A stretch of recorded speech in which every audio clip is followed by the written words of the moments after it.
Hello friends, परीक्षा correct channel में आपका स्वागत है। और हम लोग कर रहे हैं UP constable previous year questions. और ये क्वेश्चन फ्रेंड्स 2019 में पूछे गए गणित के प्रश्न रहेंगे। और ये पार्ट 2 हैगा। इससे पहले मैं पार्ट 1 करा चुका हूँ, उसमें मैंने 10 क्वेश्चन करा दिए हैं। अब मैं करा रहा हूँ उसमें आगे के क्वेश्चन। तो आइए स्टार्ट करते हैं। क्वेश्चन हैगा 9 सेंटीमीटर त्रिज्या वाला एक गोला 3 सेंटीमीटर त्रिज्या वाले सिलेंडर के रूप में ढाला जाता है, तो सिलेंडर की ऊंचाई ज्ञात करें। देखना ये क्वेश्चन कैसे करेंगे। तो देखना, इसमें जो गोला है उसकी तरह की त्रिज्या कितनी है, ये 9 सेंटीमीटर। और एक हैगा सिलेंडर सिलेंडर इसकी त्रिज्या कितनी दी है हमें, इसकी तरह की त्रिज्या 3 सेंटीमीटर। ठीक है। तो हमसे पूछा सिलेंडर की ऊंचाई ज्ञात करें। तो हमें पता होना चाहिए कि गोले का आयतन क्या होता है। तो गोले का आयतन होता है 4/3 पाई आर क्यू। ये कर देंगे बराबर किसके, इस सिलेंडर के आयतन के। सिलेंडर का आयतन होता है पाई आर स्क्वायर एच। ठीक है। अब देखना, इसमें पाई हैगा, इसमें ही पाई है, ये कट जाएगा। तो बचा कि हमारे पास 4/3 गुणा आर का क्यूब। ये किसका है, गोले का आएगा। गोले की त्रिज्या कितनी है, 9। तो मतलब 9 का क्यूब कर देंगे। मैं लिख दूंगा 3 मान 9 बराबर। ये त्रिज्या किसकी, ये हैगी सिलेंडर की त्रिज्या। कितनी दे रखी है, 3। यहाँ लिखूंगा 3 × 3। और एच हमें निकालनी है, हाइट, ये पता ही नहीं, ऊंचाई लिख दूंगा ऐसे ही। अब देखना, 3 से काट दूंगा ऐसे, 3 × 3 = 9। फिर इस 3 से कट जाएगा ये 3, इस 3 से काट दूंगा ये 3 × 3 = 9। तो मेरे पास आ जाएगा यहाँ पे 4 × 3 × 9 बराबर एच। अब करूँगा मैं इसकी गुणा, क्या हो जाएगा, 4 × 3 = 12, 12 निम्मा 108। मेरे पास आ जाएगा 108 सेंटीमीटर। ये हो जाएगी सिलेंडर की ऊंचाई। ठीक है, ऑप्शन नंबर बी। अब करते हैं नेक्स्ट क्वेश्चन।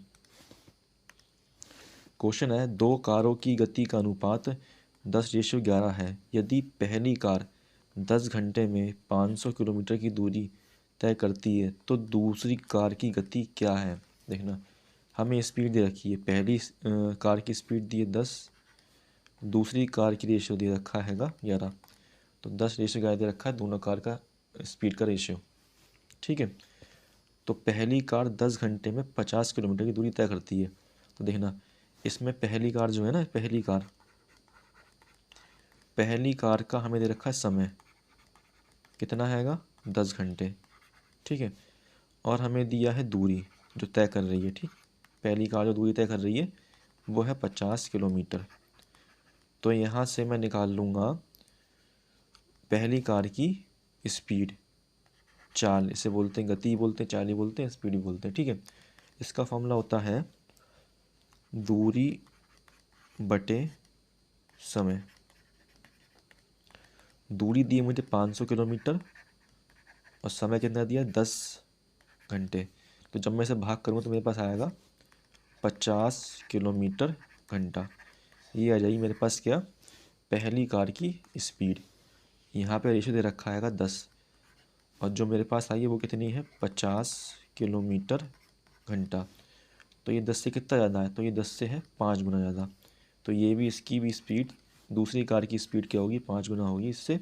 11 × 5 = 55, 55 किलोमीटर घंटा। तो ऑप्शन नंबर हो जाएगा बी। ठीक है। अब करते हैं नेक्स्ट क्वेश्चन। क्वेश्चन है कि यात्रा पर गया एक आदमी पहले 120 किलोमीटर 60 किलोमीटर घंटे की चाल की गति से और अगले 120 किलोमीटर 80 किलोमीटर गति से तय करता है। यात्रा की औसत गति क्या है। देखना, हमें दे रखा है पहले वो जाता है 120 किलोमीटर, स्पीड क्या है इसमें इसकी 60 किलोमीटर घंटा। तो मैं यहाँ से निकाल लूँगा इसका टाइम, समय। तो ये आ जाएगा 120/60 प्लस कर दूँगा। फिर जाता है वो 120 किलोमीटर 80 किलोमीटर घंटे की स्पीड से। तो इसका भी निकाल लूँगा, समय कर दूँगा प्लस में 120/80। देखना टोटल टाइम कितना लगेगा डिस्टेंस तय करने में उसके लिए। तो 60 से जाएगा 2 बार में, 0 कट जाएगा, निकाल आएगा 8 से 1.5 टाइम में। ठीक है, 8 का 8 होगा, पॉइंट लगाएंगे, 0 लगा लेंगे तो हो जाएगा 8 × 5 = 40, काट देंगे इस तरीके से। तो टाइम आएगा मेरे पास, टोटल टाइम 2 घंटे और 1.5 घंटे। तो ये हो जाएगा मेरे पास 3.5 घंटे लगेंगे। ठीक है, अब डिस्टेंस कितना हैगा, तो डिस्टेंस है मेरे पास 120 और 120, इसे कर दूंगा प्लस, तो डिस्टेंस आ जाएगा 240 किलोमीटर। अब इस 240 किलोमीटर को कर दूंगा मैं इस वाले टाइम से डिवाइड, तो इस वाले पॉइंट जो हटेगा, पॉइंट हटेगा लग जाएगा 0, तो काट दूंगा इसके लिए 5 से, 5 सत्ते 35, 5 चौक 20, 5 अट्ठे 40, ये आ जाएगा मेरे पास 480/7। अब मैं इसे भाग करूँगा 480 को 7 से, तो क्या आएगा मेरे पास 7 छिंग 42, यह जाएगा 6, यह जाएगा 0, 7 अट्ठे 56, यह बचेगा 4, पॉइंट लगाऊंगा, जो लगा लूँगा, तो ये जाएगा 7 पंजे 35, 5। देखना क्या ऑप्शन आया, 68.5, 68.5 एक ही में है, ऑप्शन नंबर बी, ये हो जाएगा हमारा आंसर 68.57 किलोमीटर घंटा। अब करते हैं नेक्स्ट क्वेश्चन। क्वेश्चन हैगा ए 8 दिनों में एक काम कर सकता है, जबकि बी उसे 12 दिनों में पूरा कर सकता है। सी वह काम को कितने दिनों में पूरा कर सकता है यदि वे तीनों मिलकर यह काम 3 दिनों में पूरा कर सकते हैं। ए करता है काम को 8 दिनों में, अब बी करता है उसे 12 दिनों में। ठीक है, और वे तीनों मिलकर वह काम करते हैं 3 दिनों में, ए बी और सी तीनों मिलकर काम करते हैं इसे 3 दिनों में। अब मैं ले लूँगा इन तीनों का एलसीएम, तो मेरे पास आ जाएगा टोटल वर्क आ जाएगा। ठीक है, तो जब मैं इसका एलसीएम लूँगा तो कितना आएगा, 24 आएगा। ठीक है, इस 8 से करूँगा भाग 24 को, तो आएगा 8 तिया 24, 12 से करूँगा भाग 24 को आएगा 12 दूनी 24, और 3 से करूँगा भाग 24 को आएगा 3 अट्ठे 24। तो ये आ गई मेरे पास ए की एफिशिएंसी, और ये वाली है बी की एफिशिएंसी, और ये है इन तीनों की एफिशिएंसी ए बी सी की। ठीक है, तो ए प्लस बी प्लस सी इन तीनों की दे रखी है एफिशिएंसी 8, मेरे पास ए की आई है 3, तो ए की जगह लिख दूंगा 3। बी की कितनी है, बी की है 2, प्लस सी की पता नहीं मुझे, छोड़ दो अभी, ये सब मिला कर सब 8 है, तो ये कितना हो रहा है 3 2 5, ये 5 हो रही है। तो अगर मैं बी की एफिशिएंसी 3 रखूँगा तो हो जाएगा 5 3 8, तो हो जाएगी बराबर, तो यहाँ से निकलेगी सी की एफिशिएंसी 3, तो सी की क्षमता 3 आई है। ठीक है, अगर सी अपनी क्षमता 3 से 24 काम करेगा टोटल वर्क, तो कितने दिन में कर देगा, तो 24 से कर दूंगा 3 से भाग, तो आ जाएगा 3 अट्ठे 24, ऑप्शन नंबर ए। अब करते हैं नेक्स्ट क्वेश्चन।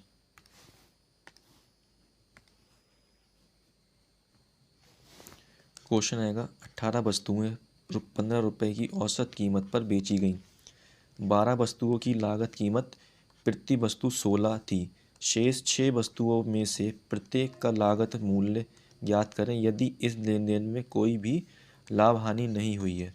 ठीक है, ये लाइन बोल रहा है कि यदि इस लेन देन में कोई भी लाभ हानि नहीं हुई है, इसका मतलब क्या है, जो उस चीज़ का कॉस्ट प्राइस है वो सेलिंग प्राइस के बराबर है। ठीक है, जितने भी उसने चीज़ खरीदी है उतने में ही बेच दी है। तो देखना कह रहा 18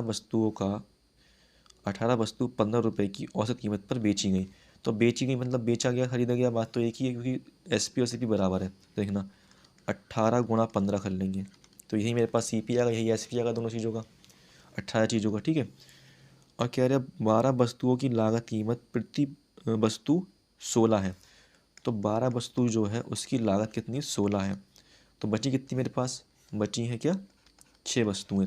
18 वस्तुएं हैं, 12 की दे रखी है, 16 लागत है, तो जब 18 में से 12 घटाऊंगा तो बचेंगी 6 वस्तुएं, तो 6 वस्तुओं को प्रत्येक की लागत मूल्य ज्ञात करना है, तो मैंने मान लिया इसका लागत मूल्य x।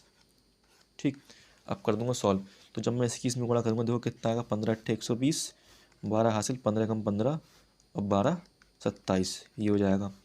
इसमें करूँगा इसकी गुणा तो कितना हो जाएगा, 16 दूनी 32 हासिल 3, 16 कम 16 और 3 192, प्लस इसकी करूँगा इसमें गुणा हो जाएगा 6x, 270 नहीं रहेगा, ये जो है उठ के आ जाएगा, ये हो जाएगा माइनस का 192 बराबर 6x। तो जब मैं इसमें घटाऊँगा 270 में से 192 घटाऊँगा, मेरे पास कितना आएगा 8, यहाँ रहेगा 6, तो यहाँ बचेगा 78 आ जाएगा बराबर 6x। ये 6 उठ के आएगा नीचे यहाँ पे, इससे काट दूंगा 6 कम 6 और 6 3 18, तो x आ जाएगा 13। ठीक है, तो हमसे पूछा क्या है कि 6 वस्तुओं में से प्रत्येक का लागत मूल्य क्या था, तो प्रत्येक का लागत मूल्य कितना आएगा 13। ठीक है, ऑप्शन नंबर सी। अब करते हैं नेक्स्ट क्वेश्चन। क्वेश्चन आएगा कुछ वस्तुओं को उनके लागत मूल्य से 25% ऊपर अंकित किया गया था।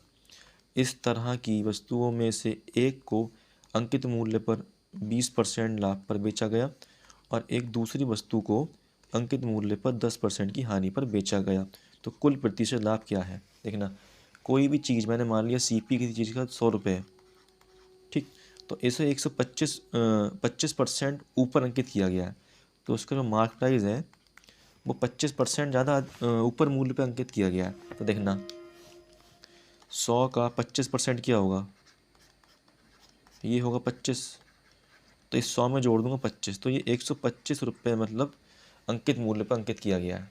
ठीक, पहले चीज़ 100 रुपये की है लेकिन उस पर मार्क प्राइस डाले हैं 125 रुपये के। तो ऐसा करने पर क्या हुआ, इस तरह की वस्तुओं में से एक को अंकित मूल्य पर 20% लाभ पर बेचा गया। इस अंकित मूल्य पर 20% लाभ होता है एक वस्तु पर, पहली वस्तु पर क्या होता है 20% लाभ। तो 125 रुपये की चीज़ है, 20% का लाभ मतलब 100 में जोड़ दूंगा मैं 20, तो मेरे पास कितना हो जाएगा 120, तो निकाल दूंगा 120% इसका। अब मैं ये काट दूंगा 25 से, 25 पंजे 125, 25 चौक 100, 4 से काट दूंगा 3 बार में, ये 4 3 12। अब करूँगा 5 की गुणा 30 में, तो जाएगा 150। तो पहली वस्तु बेची गई 150 रुपये में। ठीक है, ऐसे ही दूसरी वस्तु है, दूसरी वस्तु को अंकित मूल्य से 10% हानि में बेचा गया है। तो 100% तो पूरे में मतलब वस्तु होती है, 10% की हानि हो रही है मतलब 90% में बेचा गया। तो दूसरी वस्तु भी 125 रुपये की मार्क की गई है, उससे 90% की हानि पर मतलब 10% की हानि पर बेचा गया है, तो निकाल दूंगा 90% इसका। तो ये कट जाएगा 25 से, 25 पंजे 125, 25 चौक 100। ठीक, ये हो जाएगा 5 9 45, 450। जब मैं 4 से भाग करूँ तो क्या आएगा, 4 एकम 4, 4 एकम 4, 4 दूनी 8, 4 पंजे 20। 1 मिनट, ये क्या आएगा यहाँ पे 4 एकम 4, 4 एकम 4, ये आ जाएगा यहाँ पे 4 दूनी 8 और 4 पंजे 20, तो ये आ जाएगा 112.5। ठीक है, तो दोनों वस्तुओं का सेलिंग प्राइस क्या आएगा, विक्रय मूल्य। तो एक बेची है 150 रुपये में, दूसरी बेची है 112.5 में, तो इनका आ जाएगा कितना 5.26, 262.5 ये आएगा सेलिंग प्राइस। एक वस्तु का जो सीपी जो है वो 100 रुपये है, तो दो वस्तु का सीपी कॉस्ट प्राइस कितना होगा 200 रुपये होगा। तो 200 रुपये में खरीदी गई है और बेची कितने में गई है 262.5, तो कितने प्रॉफिट हो रहा है, तो प्रॉफिट हो रहा है, देखो इसमें से माइनस कर दूंगा तो प्रॉफिट मुझे हो रहा है 62.5 का, 62.5। ठीक है, तो 62.5, 1 मिनट से इसे लिख देता हूँ मैं, 62.5। ठीक है, तो 62.5 इस 200 का कितना परसेंट है ये, तो यहाँ कर दूंगा ना 100 से, तो 0 से 0 कट आएंगे, 2 से भाग दूंगा तो आएगा 2 3 6, 2 1 कम 2, 2 दूनी 4 और 2 पंजे 10, 31.25 आ जाएगा इसका आंसर, ऑप्शन नंबर डी। ठीक है, अब करते हैं नेक्स्ट क्वेश्चन। क्वेश्चन आएगा एक्स इमारत के बीच 11वें मंजिल पर लिफ्ट में जाता है और 57 मंजिल प्रति मिनट की दर से ऊपर जाता है। उसी समय बाई उसी इमारत से 51वीं मंजिल पर लिफ्ट में जाता है और 63 मंजिल प्रति मिनट की दर से नीचे उतरता है। यदि वे इन गतियों से यात्रा करना जारी रखते हैं तो किस मंजिल पर उनकी लिफ्ट एक दूसरे को पार होगी।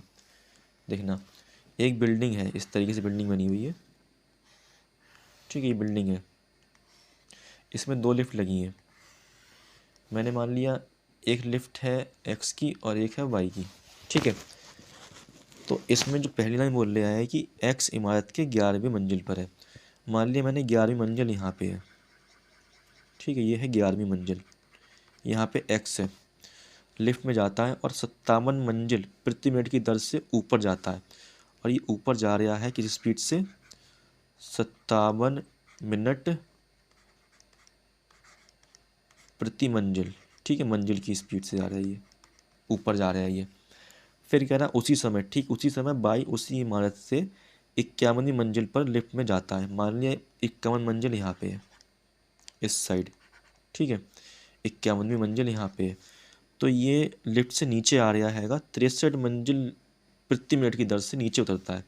तो ये आ रहा है नीचे 63 मिनट प्रति मंजिल की रफ्तार से आ रहा है, ठीक है। तो ये दोनों कहाँ मिलेंगे ये पूछा है, तो मैंने मान लिया दोनों मिलेंगे इस साइड मिलेंगे। तो पूछा ये इस साइड कौन सी मंजिल है, तो देखना मुझे एक चीज़ पता है, एक फॉर्मूला होता है डिस्टेंस का फॉर्मूला होता हैगा स्पीड मल्टीप्लाई टाइम, ये होता है फॉर्मूला डिस्टेंस का, जैसे हम निकालते हैं डिस्टेंस दूरी। तो अभी देखना, अभी ये हैगा अपनी 11वीं मंजिल पे और इसकी स्पीड कितनी है, स्पीड से जा रहा है एक्स 57 मिनट मंजिल की स्पीड से जा रहा है। तो इसमें समय नहीं दिया तो मैं समय मान लेता हूँ, इसे लग रहा है समय एक्स, ठीक है। तो यहाँ कर दूंगा मैं एक्स से गुना, तो मेरे पास निकल के आएगा ये डिस्टेंस, और ये ऑलरेडी 11वीं मंजिल पे हैगा, ये बराबर हो जाएगा, ये हैगा 51वीं मंजिल पे माइनस, ये उतर रहा तो करेंगे माइनस, इसकी स्पीड क्या है 63 मिनट मंजिल, और इसमें ही मान लूँगा मैं टाइम एक्स, तो यहाँ कर दूंगा एक्स की गुना, तो ये हो जाएगा डिस्टेंस, ठीक है। तो यहाँ से देखने क्या आएगा 11 प्लस 57 एक्स बराबर 51 माइनस 63 एक्स, एक्स वाले एक साइड ले लूँगा, बिना एक्स वाले एक साइड, तो 57 एक्स, ये उठ के आ जाएगा प्लस का 63 एक्स बराबर, और ये पहुंच जाएगा 51, ये पहुंच जाएगा 11, वहाँ पे आ जाएगा माइनस का 11।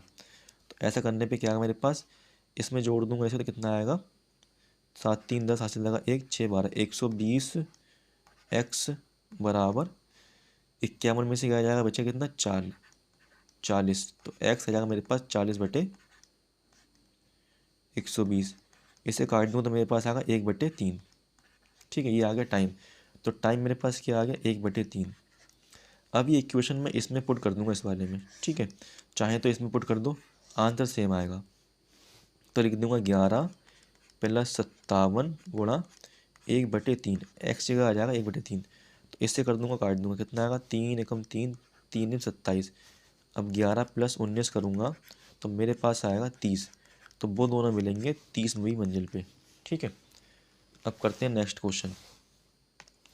क्वेश्चन आएगा किसी कक्षा के बच्चों के बीच मुफ्त नोटबुक समान रूप से बांटे गए, प्रत्येक बच्चे को मिली नोटबुक की संख्या बच्चों की संख्या का 1/8 थी। यदि बच्चों की संख्या आधी होती तो प्रत्येक बच्चे को 16 नोटबुक मिलती, कुल कितनी नोटबुक बांटी गई, ये निकालना है हमें निकालना है कुल कितनी नोटबुक बांटी गई। मैंने माना कुल बच्चों की संख्या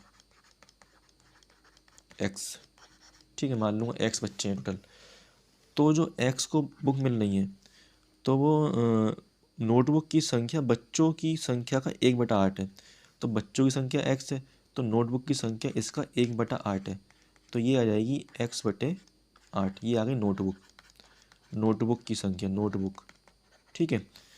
आगे बोल रहा यदि बच्चों की संख्या आधी होती, बच्चों की संख्या मैंने मानी x, अगर इसकी संख्या आधी होती तो प्रत्येक बच्चे को 16 नोटबुक मिलती, तो कितनी मिलती 16 नोटबुक मिलती प्रत्येक बच्चे को।